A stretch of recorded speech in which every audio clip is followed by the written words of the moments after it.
I'm Scott Lucas. This is today's EAWorldView on the U.S. and the Middle East. Does America have a strategy? Earlier this week, Susan Rice, President Obama's national security advisor, used an interview with the New York Times to declare a new American approach towards the Middle East and beyond. She made two general points. First, U.S. foreign policy shouldn't really be all about the Middle East. She said instead that the U.S. should avoid getting drawn into the region time and time again at the expense of other areas. Let's say Asia, let's say its alliances with Europe, or indeed its relationship with Russia.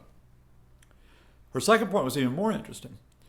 When the United States did approach the Middle East, it should be for very specific interest. For example, the security of the U.S. and its allies. For that read, say, Israel, Saudi Arabia, for oil, and indeed for fighting terrorists. Well, all of that seems fair enough as an approach, but is it really a strategy? Here's our three-point guide. Point one, the U.S. has not had any strategy at all in the Middle East, not only this year, but going back to 2009 and the start of the Obama administration. Sure, President Obama gave a couple of very high-profile, well-received speeches in that year. For example, he went to Cairo in June 2009, and he talked about engaging with people, engaging with their hopes and aspirations. He cited the Torah and the Quran, as well as the Bible, to talk about people of different faiths engaging in dialogue. Well-meaning words, but in themselves, not a strategy. For example, those words said very little about what would happen with the Israel-Palestine conflict. They didn't really discuss what would happen with long-standing governments in the region, such as Saudi Arabia or Egypt. They didn't really address human rights. Beyond the Middle East, they didn't really talk about how the United States might respond to, let's say, protest movements in Iran after the disputed presidential election. And indeed, by the end of the year, Obama wasn't even making well-meaning statements about the Middle East.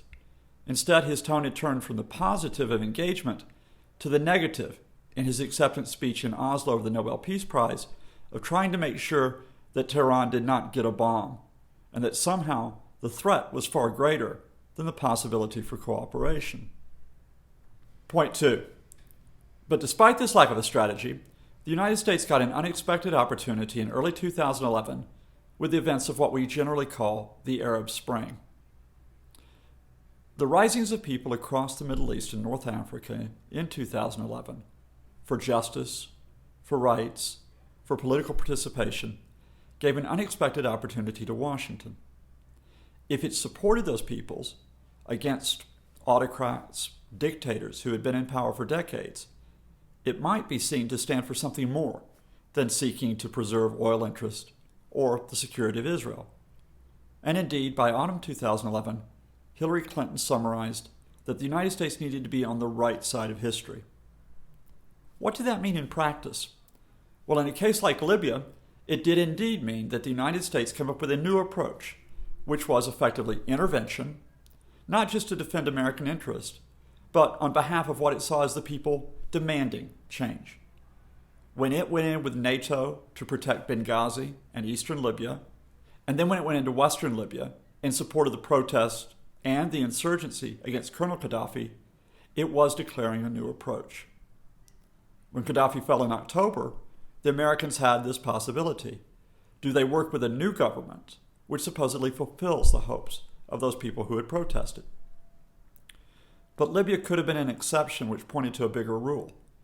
Consider, for example, in fact, in Egypt, that the United States did not really stand with the protest against President Hosni Mubarak. Instead, it dithered, it delayed, it made no firm statement until towards the very end of the Egyptian revolution, it suggested that perhaps it was time for Mubarak to go. But even then, this wasn't really standing with the Egyptian people. There was a deal struck behind the scenes, not with the people, but with the Egyptian military. If they would help force Mubarak out of office, the United States would work with them for stability, for security. That was in February 2011. So it makes perfectly logical sense that in July 2013, when the military decided that another political leader, President Morsi, was not adequate, that the United States should stand aside and not declare that this was a coup. Or take the case of Syria. Again, the United States was very late. Only several months after the start of the protest against President Assad did the United States say that in fact the protesters should be heard, that Assad should consider stepping down from power. But ever since that declaration in autumn 2011, Washington has dithered. They have dallied. They have sometimes issued contradictory statements. For example, consider that Hillary Clinton said in 2012, not only should we be on the right side of history, but we should support being on the right side of history by backing an insurgency that was trying to remove President Assad from power. So did CIA Director David Petraeus. President Obama listened, hesitated, did nothing. Consider in 2013, the spring of 2013, that in response to reports that the Syrian regime may have used chemical weapons, that the Syrian regime might use those weapons to try to advance across the country and defeat the insurgency, the Obama administration said, okay, now we'll arm the insurgents and we'll support the opposition, give meaningful support. And then for months, Obama dithered, did nothing, and eventually the decision to arm was pulled back. Or just consider that when we're talking about a strategy, that only a few weeks ago, Secretary of State John Kerry said that President Assad had acted like Hitler in the gassing of his own people, and that the United States must be seen to do something in response. President Obama hesitated, dithered, and there was no strategy, merely an acceptance of a Russian-led initiative to deal with chemical weapon stocks and ignore everything else about the killing and the military conflict. No, there were certain American actions taken over the last 3 years, but this is not a strategy.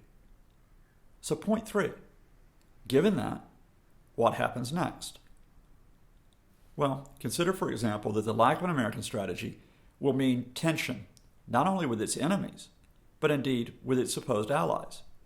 Part of the reason for the Saudi Arabian break from Washington in recent weeks is frustration that the Americans will not make a firm decision, that they will not come in and say whether or not they are committed to the overthrow of Assad or his removal through a political process, but instead continue to hem and haw and go with the diversion of the chemical weapons process.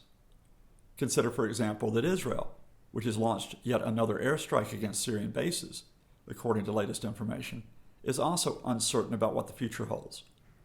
Consider that Israel is not only uncertain about what this means regarding Syria, but is uncertain about whether there's any meaningful Washington pressure for an Israel-Palestinian process any longer. But consider not only those immediate divisions with allies. Just ask the question, after what Susan Rice said, will there ever be an American strategy in the Middle East? Probably not. The reality has to be faced that this isn't a question about whether America is receding in power or pulling back from power. It is an America that has chosen to intervene on a piecemeal, ad hoc, case-by-case basis.